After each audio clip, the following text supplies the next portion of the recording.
Hello, my name's David Runciman, and this is Past, Present, Future. We have reached the final episode in our series on the history of bad ideas, though we are also now putting out the first of our bonus episodes for PPF Plus subscribers. We'll tell you more about that at the end. Today, I'm welcoming back the writer and broadcaster Helen Lewis to discuss a pretty weird bad idea, mesmerism, or as it was sometimes called, animal magnetism. A very fashionable idea at the end of the 18th century, a pretty bad idea, but one that's had all sorts of interesting consequences. Not all of them bad, some of them maybe good.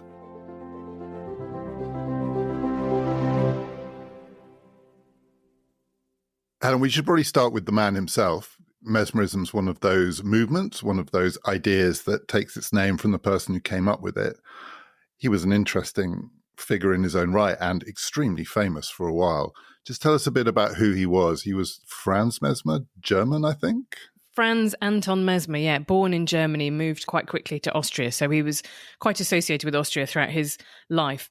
And, you know, there aren't that many descriptions of his physical appearance, oddly, because I think when you talk about these people like this, like faith healer type people, what they look like and their effect is quite interesting. But what we do know about him is that he started out studying astronomy. He wrote a PhD thesis, which he seems to have largely nicked from someone else.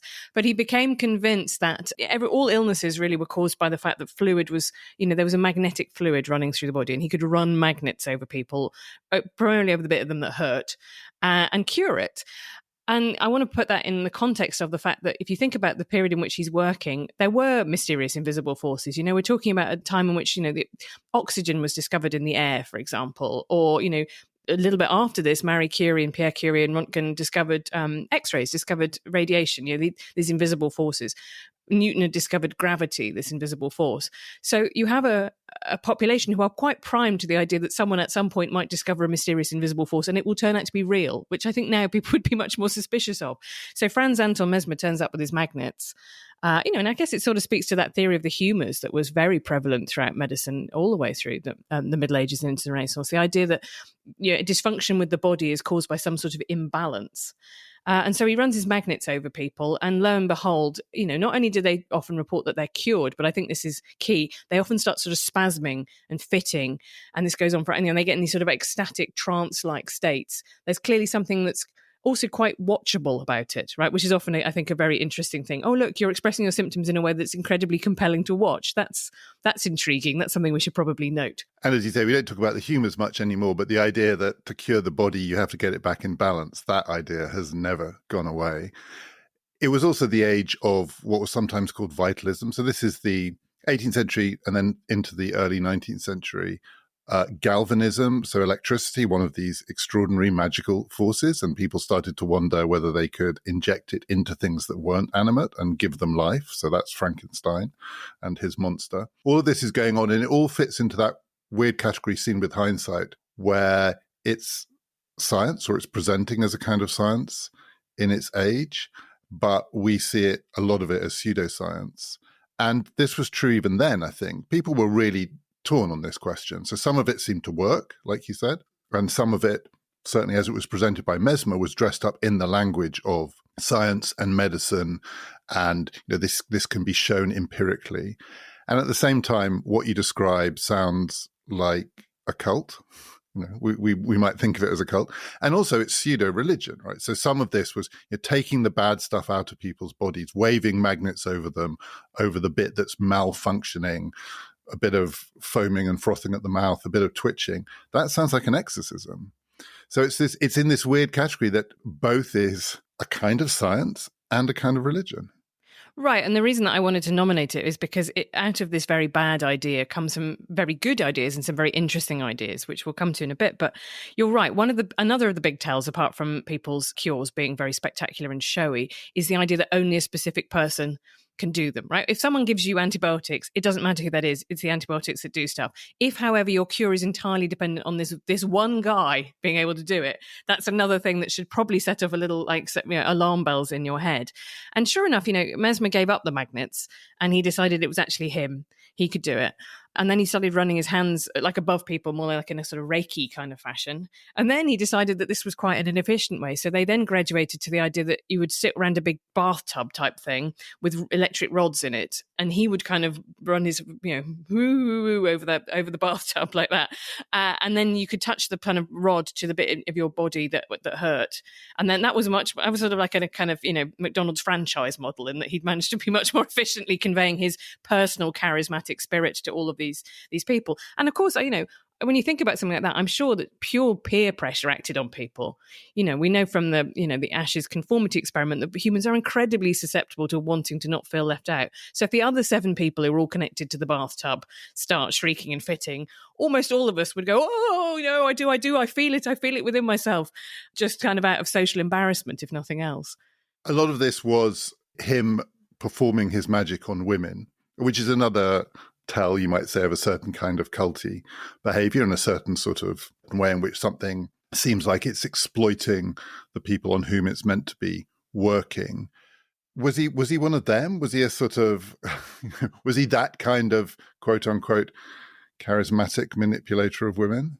I don't know I haven't found any obvious stuff about him, him using this as a kind of pickup line, which is another thing that you might expect. But I think he tapped into something that's definitely a constant through medicine, which is a duality, which is the fact that women, for example, have more autoimmune illnesses than men. We still don't have really any clue what menopause is and what symptoms are linked to it. Women really report their health problems being dismissed. Almost all medical research, medical trials is done on men. The male body is the kind of medical body, and I think it's often seen as being a more stable body because it's not susceptible to kind of these wild hormonal variations over the course of a month. So you have a situation in both, you have a lot of women who have things that medically are kind of unexplained to them, and that is true. And also we know that women are more susceptible to social contagions. They seem to be more socially bedded in. I mean, I'm talking averages here, but the other side of the male loneliness problem is a female over-connection problem and a kind of over-investment in those social relations. So when you look at what used to be called mass hysterias, they predominantly happen in women. Very, very few of them are primarily spread among men. So yeah, that the gender dimension of it is really impressive, as is the fact that he's a man. Like, I'm just not sure that a female Mesmer, I can't think of that many of those characters through history who've been like that. Quite often there are these kind of holy fools, if you see what I mean. Lots of these guys who then trained in the mesmeric method would have these young women that they produced on command who would, they could put needles in their neck and they'd faint. And quite notoriously, Charcot at the Paris Petit-Salpêtre hospital, he had, a population of female hysterics. And he would, there's a very famous painting of him bringing one of them out and she sort of swoons and everybody around her is a male medical student. So there was a definite feeling about the fact that, women had these strange, unstable bodies and they were susceptible to these maladies of the mind. And it was the point of rational men to understand what the hell was kind of going on with, on the dark continent, as Freud called female sexuality. And presumably one of the other things that Mesmer had going for him is that this was an age in which these poorly or not understood at all female complaints were ignored by most people. And here's a man who's coming along and he's taking it seriously. And he's not just taking it seriously, but he's taking it seriously not as hysteria. So Mesmer's not framing it as hysteria. Mesmer's not saying to these people, you're hysterical. He's saying to them, there is a scientific explanation for this. And I've got a method which is as serious as any method out there that might treat you if you were a man. So there's something valid. I mean, there's something deeply validating, actually, about whatever you think about the guy himself, about being taken seriously. That must be part of what's going on here.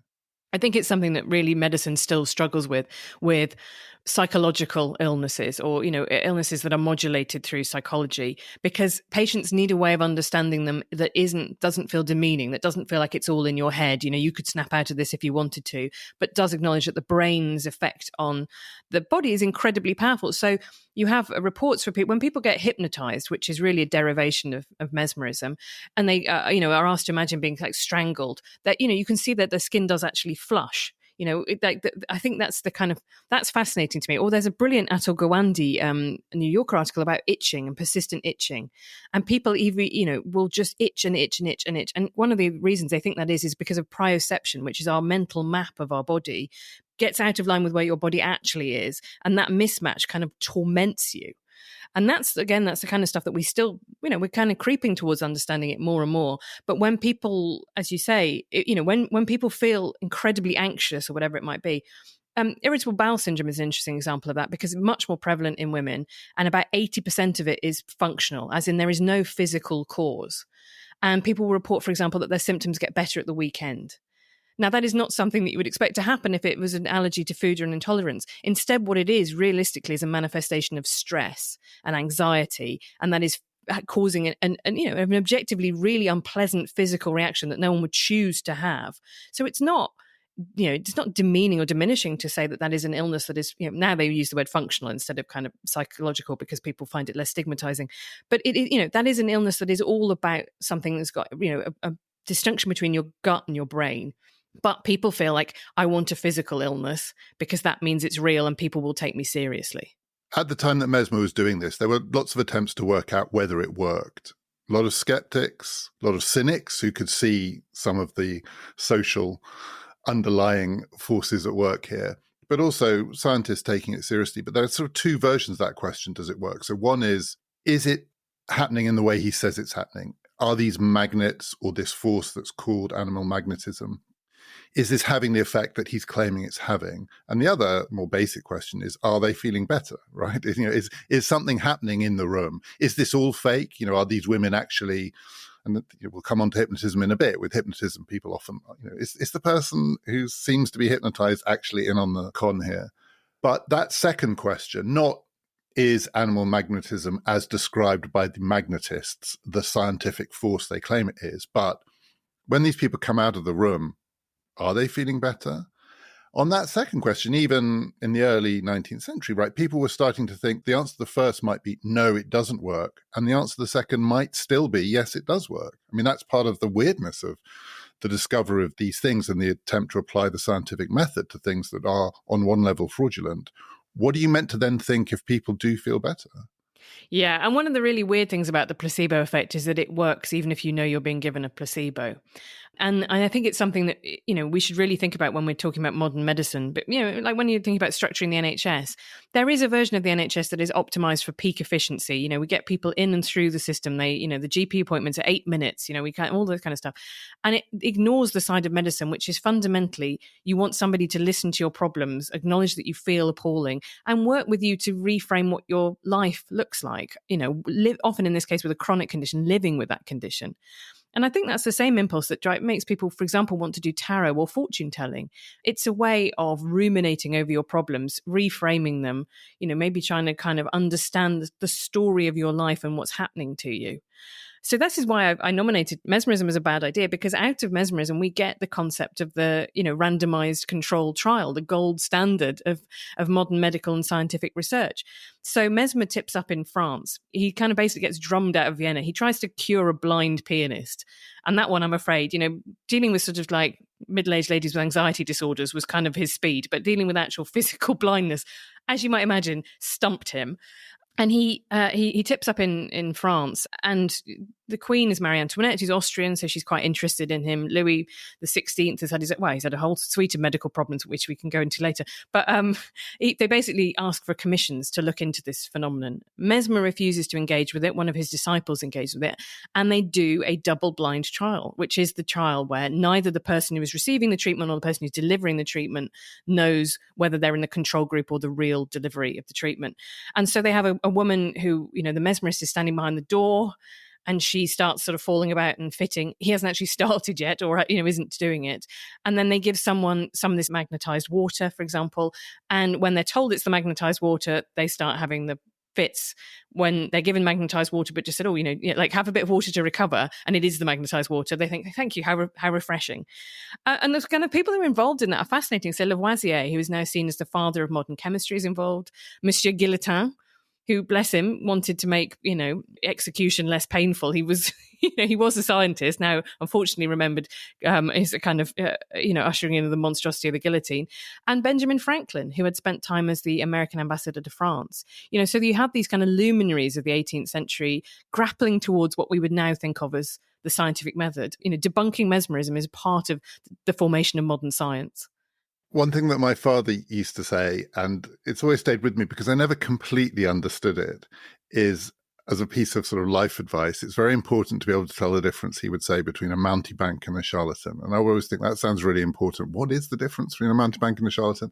I think it's that, and I had to look it up again, I think it's that a mountebank is like a person selling snake oil. So the classic mountebank would be someone sort of going around fairs in the United States with some tonic that would cure everything from blindness to hair loss to depression. And the assumption, I think, there is that the person who's selling the snake oil knows it's snake oil and is a salesman, usually a man. And so the point of being a mountebank is that you are a fraud, you're a self-knowing fraud, and you might be good at it.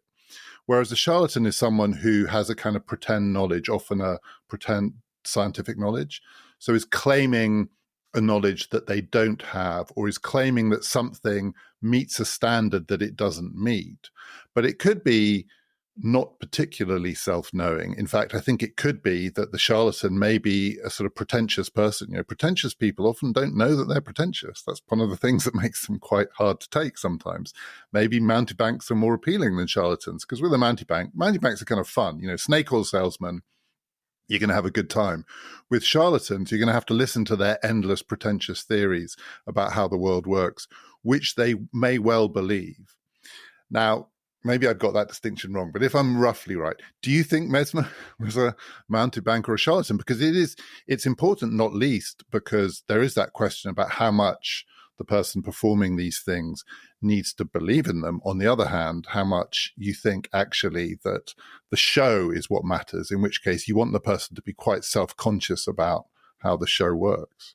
I think it's a really fascinating question. I always think about the same about Rasputin, who turned up at the Russian court, with this kind of huge beard, and he never bathed, and he had this kind of weird sex cult around him, and these incredibly piercing eyes that you can still see in the photographs. And the Tsarevich, Alexei, had haemophilia, which is a blood clotting disorder, and his life was really miserable. He was the only heir, 4 daughters before him. His mother had been told she couldn't have any more children after him, and the whole hope of Russia rested on this poor, sick kid. And into that situation, you inject this, this holy man, this healer, this kind of wild presence. And I think I genuinely do not know whether or not because Rasputin did, by all accounts, seem to make Alexei feel better. And you don't know whether or not that's, just reframing the problem and everybody around him feels better. Certainly, his mother seemed to feel better about the outlook, and people cling to hope in those situations. Did he know? And I also think, but the thing is, feedback is very powerful, isn't it? If you are constantly going around apparently curing people, even if you started off with doubts, surely by the end you would end up believing it. They have a thing in screenwriting of saying, every villain is the hero in a different story. So you have to try and understand what the villain thinks they're doing. Very few people are sort of moustache twirling like, I just want to, make people unhappy. They tell themselves lies to do things that they want to do anyway. And so I think probably most of these people fall more into the charlatan camp, because I think you would, if you had all these people who were fainting around and you think, well, I am doing, clearly I don't understand it, but I am doing something. I think the mountebank example of the snake oil salesman moves from town to town because the assumption is you've got to keep ahead of the people in the previous town who know it doesn't work. Like you move to the next town faster than the news that it hasn't cured their baldness can follow you. What's interesting about Mesmer, as you described, he's drummed out of Vienna and he goes to Paris. I mean, he goes to the place where he's going to be, in a way, subject to more scrutiny, including some of these early scientific trials. He doesn't sound like he's kind of moving from town to town to get away from the bad news. The news followed him. That's why they wanted to test this stuff. And, he moves from Vienna to the world, of Benjamin Franklin. So that to me doesn't sound like the classic mountebank, but also, I'm sure you're right, you believe your own publicity. And then, so it's complicated because presumably there's also a little part of you that knows that believing your own publicity is quite useful for you. There's a sort of cynical part. I think you get this in politicians a lot. As it were, they know if you can fake sincerity, you've got it made. And so there's a part of their brain that they shut down where the doubt might come in.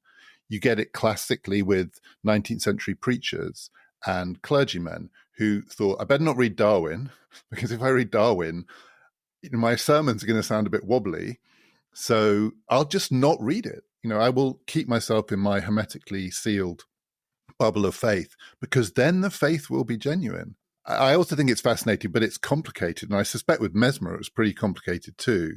But he's not, I don't think, a classic mountebank. That reminds me of the fact that there's a book called On Eating Animals by Jonathan Safran Foer that everybody I know who's read it says, "Oh, this book is incredible. It will, you by the end of it, you won't want to eat meat. You'll be a vegetarian." And it's been hovering on the edge of my consciousness with me going, "But I don't want to be a vegetarian. I don't want to have the doubts about what it is that I'm doing." Even though when I was doing interviews for Difficult Women, my book on feminism, I did an interview with my boss, and he said, there's all these people in this book who believed in eugenics, which I know you talked about earlier on this pod. They believed in all these really bad ideas. And what idea that is completely commonplace now do you think in 100 years people will think, like slavery? How did everyone go along with this? And I said, I fear it might be eating animals. It might be you ate pigs and octopuses and they can open jars, and like solve puzzles. And so I think there is a bit of your brain that does shut out unwelcome thoughts like that, and it comes up a lot in the history of psychological disorders as well, that when people get them, yes, it's really debilitating to have one of these functional disorders, but there are what psychologists sometimes call secondary gains. So, if you are trapped in an unbearable marriage or an unbearable job, or, suddenly having the kind of, you can't go out, your body reacts to it or whatever it might be, is a way of your body just sort of physically rejecting the situation that you're in. There's a really brilliant LRB article by Hilary Mantel called Some Girls Want Out, which is about the history of female saints and all the mad stuff they used to do. There was, they're often obviously starving themselves, which put them into these kind of trance-like states. But for so many of them, it was about not becoming women in a society that was incredibly misogynistic and had ideas about what women had to be, primarily getting married. I think that phrase, some girls want out, is a really powerful one because it expresses to you why people might end up with physical conditions that do something for them, even if it's at an enormous cost. And those two ideas are quite hard to keep in your head at the same time. They're not faking it, but they are, that it is giving them something. I hesitate to make this political analogy, but I think there is something in it. I'm not comparing this politician to a sort of self-lacerating female saint, but I always thought a classic example of that, keeping the bubble hermetically sealed because that's the only way to maintain your sincerity, was Tony Blair before the Iraq War, where there is some evidence he deliberately didn't read some of the stuff about, say, the details of what things might happen in Iraq, the complexity of Iraqi society. He stuck to the more faith-based accounts of the outcome of the war because he knew he had to sell it. And then when it went wrong, he went from studio to studio on what he called his masochism strategy. So it was self-lacerating in a way, in which what he offered his public was a kind of willingness to take the physical pain of this. Because, as he said in every one of those interviews, I was sincere. The thing you have to believe about me is that I really believed that this would work. And Dick Cheney called him the preacher on the tank. It was a kind of Victorian preacher version of how you keep the faith, which is there's some masochism involved, there are some deliberate blind spots involved, because the thing that you most value is your personal sincerity. It's really complicated, actually, even in politics. Well, that's one of the things that comes up a lot about whether or not, what is the role of faith in politics? And one of the challenges that is made to politicians who have a very strong faith. So it's happened with Kate Forbes recently in the SNP in Scotland. It happened with Tim Farron as leader of the Lib Dems. I think Tony Blair is another example. That if you have somebody who either thinks that they have a direct channel to God and is directing them in what to do, or they have a faith that in order to change their minds on something would also involve them junking their entire life, family, community, all of those things. If changing your mind comes at that higher cost of just rejecting everything about who you are, that makes it quite difficult for you to be a politician, or maybe makes it harder for people to trust that you are going to look at all the evidence and come to a decision based on it rather than following your church, essentially. I don't think that's an unfair criticism. I think the codicil to that is probably that we all don't change our minds as easily as we should when confronted with new evidence, right? When it compromises our community or our identity. Most of us are, and I definitely include myself in this, resistant to absorbing new information that would result in you having to do something that is uncomfortable or is going to ostracize you from people around you. With Mesmer and Mesmerism itself, one of the fascinating things about it, and I think this pattern is repeated throughout the history of this kind of medicine, it was accused of being a kind of fermenter of hysteria. The people who were very suspicious of it were particularly suspicious of it, and a lot of this is on broadly misogynist lines. Hysteria is a female complaint or malady, and here's this so-called doctor actually encouraging his female patients to become more hysterical, and that's the way that he's controlling them. And that's for many people, that's what's fraudulent about it. It's artificially engineered hysteria. And then around that accusation, you get another wave of hysteria, which is, my God, what if this could be sort of spread more widely, more socially? And then you get people starting to say, maybe this is happening in our politics too. So the language of animal magnetism is then applied to leading politicians. I think Coleridge said of Pitt, he's the great animal magnetist of the age, because he's kind of hypnotized the population with his security measures and his repressive politics. And then on the other side, people saw the French Revolution as a form of animal magnetism, because its leaders were clearly having this kind of hypnotic effect or generating a kind of hysterical response in the wider populations. So there's this sort of double hysteria at work. The fear is these people are engendering hysteria, and that creates a kind of panic or hysteria, which is, what if you did that across a whole society, and we're all at the mercy of, Pitt the mesmerist, Danton, Robespierre the mesmerist, Napoleon the mesmerist. And that is not just a late 18th, early 19th century thing. I mean, that is, 21st century politics has that. And indeed 21st century medicine has that in it too. The thought that here's this bogus medicine, it's creating these hysterical effects in the people it's meant to be helping. Oh my God, let's get hysterical about that. It's the end of civilization. Yeah, I mean, I've been writing this book about genius, and so much about genius is about people self-mythologizing and people around them mythologizing them because they see them as representing some tendency that they want to kind of champion in that society. And it's kind of genius really is when you kind of get a collision between narcissism and actual talent. If someone's talented but not, willing to be center stage, then they probably don't get hailed as a genius. If someone is a narcissist but without talent, again, but you have to have both bits of the equation. If someone says, I'm amazing, I'm brilliant, I'm the spirit of the age, and they're actually quite good at something, that is very powerful. But you're right, it always creates this equal and opposite reaction, which is people who are outside of it or their opponents are very suspicious of it because they also know the power of it. And that's why I think you're right, that the time that this is happening is really fascinating, because as soon as the French Revolution happens, everywhere across Europe is terrified. People like Edmund Burke are writing about this. Again, we come back to that idea of contagion. Well, it happened there. Could it happen here? And the American Revolution has only just happened before that. So people are like, oh, maybe this is what happens now. Maybe all monarchies are going to fall. Maybe this is the new reality and the new normal. So I can see why people were really worried about that this was a revolutionary medical idea that might also carry within it revolutionary social ideas too. And you get the same set of anxieties, which is it worse if, say, the politician that you think is manipulating public opinion knows that he, and it would have then been a he, knows that he is manipulating public opinion? Is that worse? It's like the Rasputin question. Is it worse if they believe it or if they don't believe it? So do you want your manipulative politicians to at least be self-aware enough to know that what they're trying to do is hypnotize the population?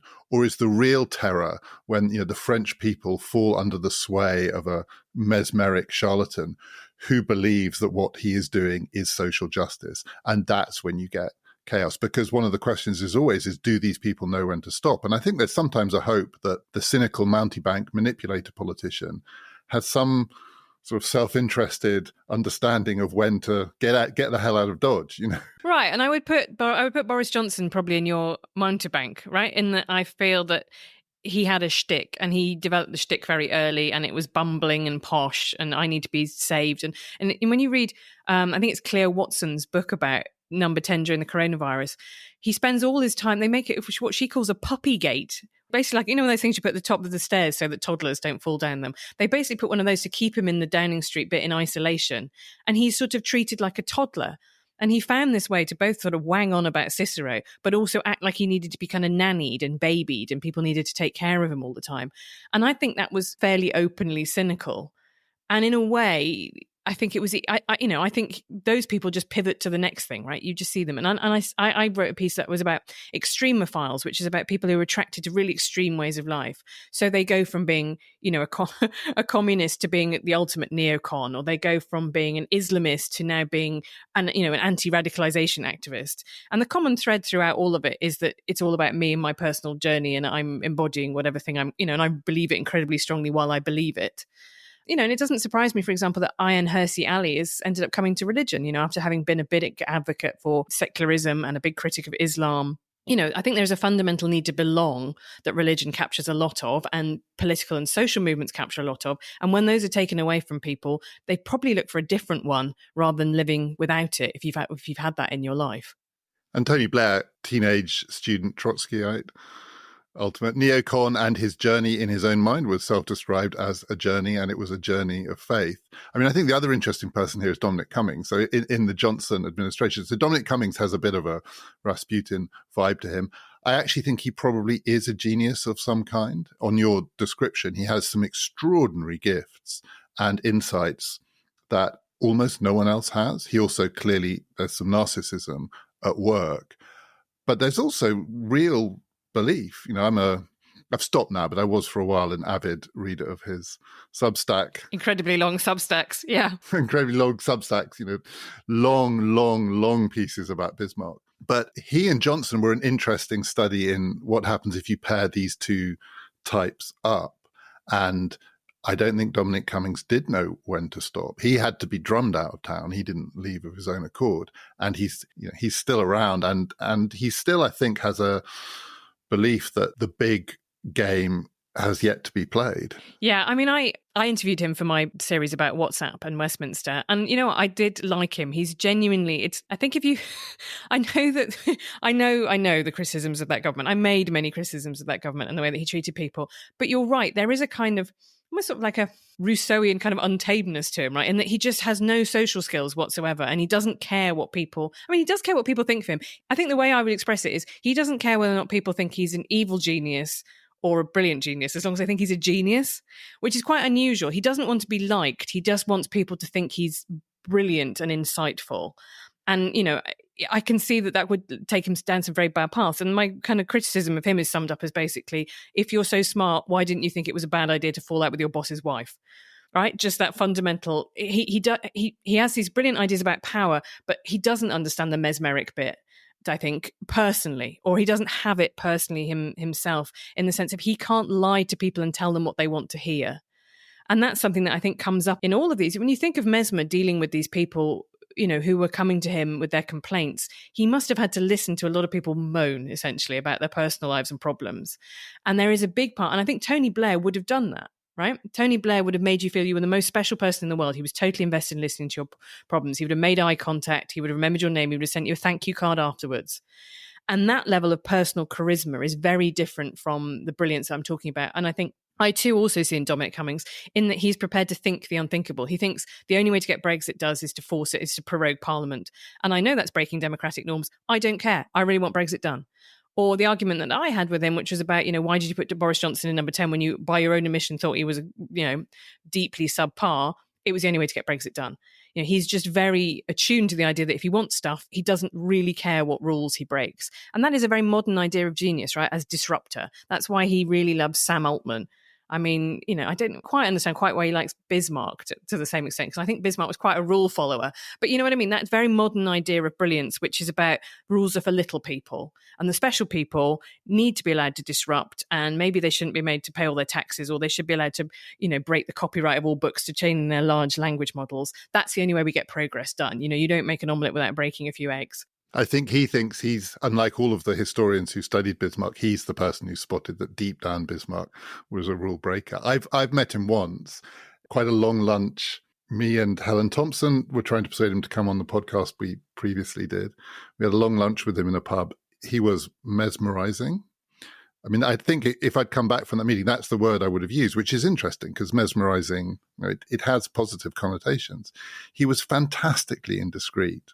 I mean, just jaw-droppingly indiscreet. He'd never met us before. He didn't know who we were. And then the result of this lunch was a sort of deal that he said, I will come on your podcast if you'll invite me to Cambridge and allow me to redesign the physics curriculum. Is that within your gift? That's very exciting. No, it turned out that wasn't within my gift. So that deal never happened. But yeah, it was one of the more memorable 2 hours of my life.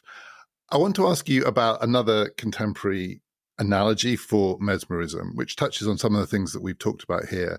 Social contagion, the hysteria around it, but also the desire of people who are experiencing what to the outside looks like contagion to medicalize it, to really want to validate it in medical terms. So there are lots of versions, I think, of this phenomenon, particularly in the age of social media, where you do get these contagions. You get from the outside a kind of establishment hysteria about young people being taken into behaviors that are clearly somehow fraudulent, and the desire of people on the inside of those behaviors to have them validated. And that creates space both for mountebanks and charlatans, but also actually for a new understanding of what's going on here medically, I think. Yeah, I think so. I mean, the Freudian way of describing that was a conversion disorder, which was the idea that some kind of trauma that you'd been through or problem, often a sexual problem, manifested itself as an illness. And psychiatrists don't use that terminology anymore, but they do talk about lots of things that have that echo to them. So one that I wrote about in 2021 was that as the pandemic and lockdowns were still on, people were still learning through screens, you got this outbreak essentially of teenage girls who were doing what looked like Tourette's type tics. But the things that they were saying in Germany, they were saying Du bist hässlich and fliegende Hai, meaning flying sharks, which were the tics of this very popular German YouTube Tourette's influencer. In English-speaking countries, they were often saying beans. And one of the psychiatrists even called those children EVs because they were all doing the tics of a influencer called Evie Meg. And she made content that was saying, like, I feel very weird about the fact that people are doing my tics. And one of these patients was on St. Helena, which is an island in the middle of absolutely nowhere in the ocean, And I talked to Andreas Hartmann, who's a psychiatrist at Pity-Salpêtre, the French hospital that was, involved in the kind of study of hysteria. And he said, it's a remote island, but it's accessible to TikTok and YouTube and Instagram.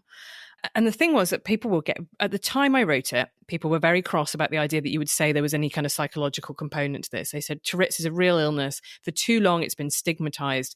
And, someone said, we're just here to spread awareness. One of these influencers said, I won't be held back by any Karen with an opinion. And then I talked to Robert Bartholomew, who studies what are called mass psychogenic illnesses, what we would have once called mass hysteria. And he said, it'll peter out. Like, as soon as it becomes obvious there's not a physical cause, it'll peter out. And sure enough, you don't hear a lot about it anymore because that cycle went through. But the first one of those that spread through the internet was probably in Leroy in America. These girls, and it started in the cheerleading squad, which I have to say is another thing that often happens. And it's a high status cheerleader, started kind of, again, very like mesmerism, started having, falling around in fainting fits, like ululating, all these incredible vocalizations. And people like Erin Brockovich, as in the one played by Julia Roberts in the film, turned up to see was there kind of some kind of chemical spill, had something terrible happened. And sure enough, again, it was, they were all presented as these perfect girls living perfect lives until this thing swept through them. And that wasn't true at all. One of them, their mother had just recovered from a brain tumor. Another one had a really difficult home life. And it just seemed to be, again, it was a way of expressing very real distress had ended up happening physically, and they'd kind of had caught it off each other. And it had kind of gone through this population. But it also affected other people in the community, including, I think it was a nurse.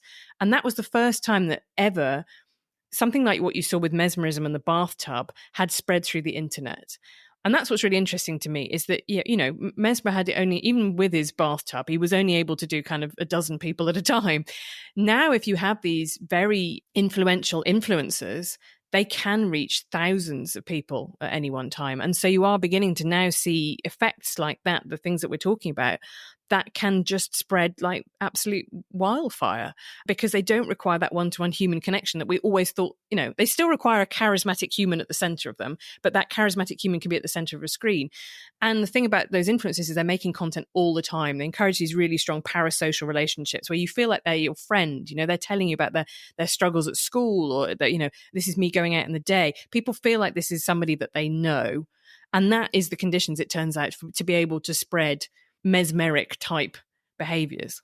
And do you have any sense of what creates the ebb and flow of this? I mean, so when you studied this, the scientists said this will peter out, and it did peter out. Presumably it didn't peter out because the people who were behaving in this way listened to the scientists and said, oh, you're right, actually, this isn't real. We're kind of caught up in a social contagion. But presumably something broke through that changed their behavior. Do you know what it was? Well, the conditions changed for a start. So when they began to realize that this wasn't people with Tourette's that had been latent who are now coming forward, perhaps they were tick prone in some way, but this had been activated. But these were essentially functional tics. So the treatment for Tourette's is very strong drugs, essentially. So antipsychotic drugs, really. So you wouldn't give them to somebody unless you were absolutely sure that there was a physical mechanism creating the tic.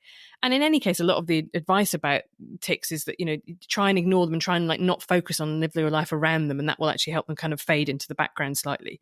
But so what happened is the conditions changed in the sense that when it was realized that there was a kind of functional aspect to this, a psychological aspect to this, the advice became, stop your children consuming this tic content. Stop them thinking about tics. Stop them, for God's sake, don't let them start their own YouTube channel talking about living with tics, because that will fix their identity as a person who has tics, and they will never be able to move on from that, and it will never, it will not be able to go away.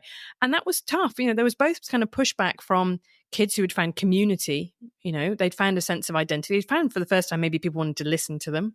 They were able to express their kind of anxieties about school. I mean, I find it almost kind of comically apt at a time when we were so worried about cancel culture, quote unquote, or people being ostracized for things that they said, that suddenly you had this way that you could say terrible things.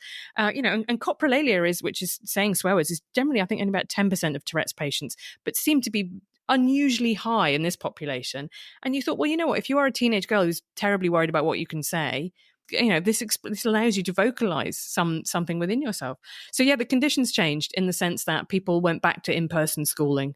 They weren't spending all their time on the internet. And also the other crucial part of it was that the doctors, and the Tourette's community is quite tight-knit, came together and talked about it and said, what we think is happening here is functional.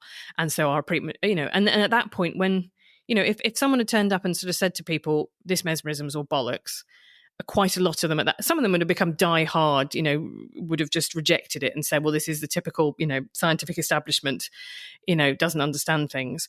And some of them would have at that point kind of packed up and gone home because they wouldn't have got the same thing from it that they were getting before. And just as in the late 18th century, it's completely possible to imagine that if you were a respectable middle-aged woman, you might spend quite a lot of your days wanting to froth at the mouth and scream obscenities and tell the world that this society is absolute shit. And mesmerism allows you to do that in exactly the same way as you described, that if you're in a slightly cancel culture, lockdowny world, and you're a teenage girl living a perfect cheerleader life, there must be a part of you that is literally screaming on the inside. Well, a sort of medicalized excuse to scream on the outside is a godsend. Right. And also, I think the same thing when people go to evangelical churches and they speak in tongues. And I think that must be, if you are living in a very buttoned up community, this is your one chance to just really roll around on the floor and really let rip. Or, and I've talked to people who say that that's kind of how they approach going to football matches, right? It's the one bit, you by day, a mild-mannered accountant, by evening, you're going to the Spurs match and screaming like the referee's a wanker with 20,000 other people. It's very liberating to lose yourself and let go of your kind of propriety in that way. So I think these are pretty deep human needs. Again, the reason why it's a bad idea is because, it does encourage people to prey on others.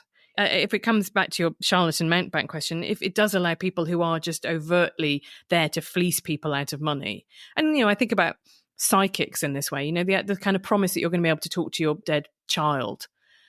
Do they believe it or not? I think if they don't believe it, then that's seriously grim. And every so often they out one of them for having an earpiece or something. And at that point, that's pretty despicable. If someone's lost their child and you're offering them the hope of reconnecting with them just in order so that you can fill a leisure centre, on a Monday night, that's awful, really. But I'm sure that most of them do believe it, really. They do believe they're helping people. One last contemporary connection. You touched on it earlier. So one of the ways the story goes is mesmerism itself, and particularly animal magnetism. People don't talk about animal magnetism anymore. They did through the 19th century, but not into the 20th century. But mesmerism, and then the word mesmeric, mesmerizing, kind of moves into the language to capture something that might have very attractive features. A mesmerizing person might be exactly who you want to hang out with. But the other way it goes is towards hypnosis. So mesmerism, the animal magnetism fades away, the magnets disappear, but hypnosis becomes something which also occupies this space, which it's a pretty broad spectrum, including clearly mountebanks at one end. I mean, I think some people who claim to be hypnotists, you wouldn't trust them an inch. With your watch, yeah. With your watch, all the way to very serious and respectable medical practitioners doing real good. And doing real good maybe for the reasons that they say it works, and maybe for incidental reasons, but which are embraced as part of this. Do you see hypnosis as an extension of mesmerism? For both those reasons, actually, both because it allows for the sharks to prey on people, but also there's something really valuable happening here. Yeah, that's the second good idea that kind of comes out of this bad idea. So there's this very skeptical surgeon called James Beard who watches these demonstrations, and he notices that although he thinks it's very shady what's going on, the trance states do seem to be something that is genuine. And he susses out that if you focus on one object for a really long time, you can put yourself into a trance state. And to come back to what we were saying at the beginning, that's not dependent on a particularly charismatic individual being around. That is something that does seem to be a kind of almost universal thing to do. And from that, you get the idea of hypnotism and hypnotic states. And look, that is still used. We still have hypnobirthing, for example, as for people who want to do natural childbirth because they're crazy. But, good for them. If it works for you, and like even Princess Catherine, or now the Princess of Wales, as she now is, that was something that she talked about using as a way of just controlling your emotions and all of that kind of stuff. Navy SEALs use, circular breathing patterns, to try and calm yourself, to deal with the fact that you're getting spikes of adrenaline. There's quite a load of brilliant stuff in Generation Kill about the fact that the soldiers who are invading Iraq are obsessed with the idea that when you become anxious, you might accidentally wet yourself in battle, and they're terrified that this will happen. And so all of these things that we now much more understand the connection between the body and the brain, and they are quite useful. You have gut-directed hypnosis as a treatment for irritable bowel syndrome, and that does seem to be trials look like that is a really hopeful, that is something you will get, NHS consultants will recommend that you do. So out of mesmerism, which was hooey, you get stuff that is actually genuinely interesting and survives to this day, because the fundamental insight that you can affect your body through your brain was a sound one. It's just that the bit about the magnets and the fluids inside you, luckily we'd later proved that bit wasn't true. And what's so interesting about that is that the good idea that came out of the bad idea did come out of taking the bad idea seriously as a kind of science and interrogating it, and not just rejecting it, not saying clearly this guy is a creep and some of the stuff that's going on with these women is not fit for polite society. It's rather something is happening here. And clearly with hypnosis, I'm conflicted on this. On the one hand, I've been to hypnosis stage shows and I just haven't believed in it. And it's partly for that reason, because I don't want to single out, say, Paul McKenna, but you know what I mean? That there is a sort of, it depends on me, the king hypnotist, doing it for this to work in the way it does. And that, I'm sure you're right, one should always be suspicious of that. This only works when I do it. On the other hand, for insomnia, the app that I have on my phone that allows me to do a bit of hypno to help with my breathing at 3 a.m. is invaluable. I mean, it's invaluable. And this is the same, it's a single, I don't know if spectrum is the right word for it, but it's a single space in which these two things have a place. Yeah, I fell asleep last night to one of those kind of hypnosis apps, and I woke up at 3 a.m. with my AirPods still in, going, what's happening? Where am I? But you're right. And that stuff is quite well scientifically supported, that insomnia is often caused by, a cognitive inability to detach from the worries of the day. And actually, if you sort of boot how you're thinking about things, that can be really helpful in helping you to go to sleep. So there is an insight there. And when I write about things like social contagions or functional illnesses, the thing I kind of keep wanting to stress all the time is something is happening. People have real distress, but the history of medicine shows us that we give different names to that at different times. And we wouldn't diagnose anything as hysteria anymore, but there are symptoms that still look like that, and we just put a different label on them depending what the age is, and we attribute them to different causes. But we don't look at antidepressant drugs, right? For some people, they work incredibly well, and for some people, they make them suicidal.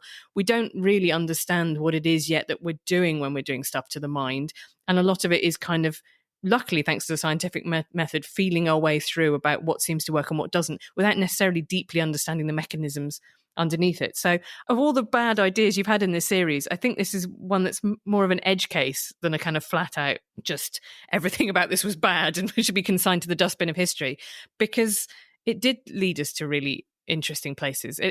Without this phenomenon happening, we wouldn't be in the place that we are now, which, and it has helped in a lot of different ways. That's why I'm quite glad that So if Mesmer lives on, he lives on in the word, not mesmerism, which people hardly ever talk about, but the word mesmerizing. Orwell gave his name to a word that, on the whole, when people use it, they're not happy. Kafka, they're not happy. But mesmerizing is a great word, and it's quite ambivalent. It's quite attractively ambivalent. If a person is mesmerizing, a bit dodgy. If an experience is mesmerizing, on the whole, quite good. And then the question is, can you have the mesmerizing experience without there being some mesmerizing people involved? It hasn't changed, right? And I think it's about, you're right, it encapsulates the ambivalence that we have about charisma. And whether it's in medicine or in politics, the idea that charismatic people are powerful and that power itself is always a double-edged sword. We really hope you've enjoyed this series on the history of bad ideas. We've really enjoyed making them. And the first of our bonus episodes for PPF Plus subscribers is now available. It's a conversation between me and the technology writer and journalist John Norton about what I picked as my bad idea. I've talked about it a bit on this podcast before. Email. Here's a taster.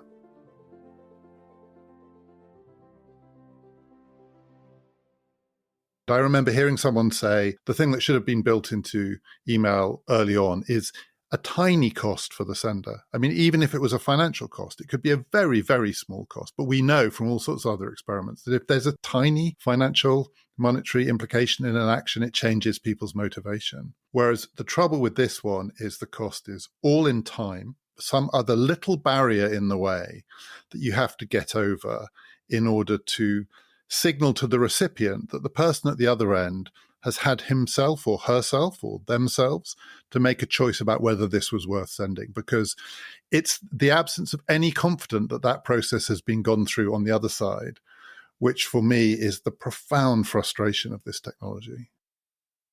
The other great vice of email is the CC and BCC functions, because they create the possibility of, one, an audience, which changes the dynamic, two, the massive displacement of responsibility. So everyone who works in a big organization knows that one of the things that email has enabled is when there's a complicated and knotty question involving quite a large group of people, the temptation to create a vast email chain so everyone can contribute. But actually what it does, and I don't think this is complicated group psychology, is it disperses responsibility so that no one actually feels they own this problem anymore. And I feel about email like people who spent their 20s to their 60s living in the old GDR, which is, it's my whole life you've just described. So maybe something better is coming. Maybe machine learning is going to make this finally efficient.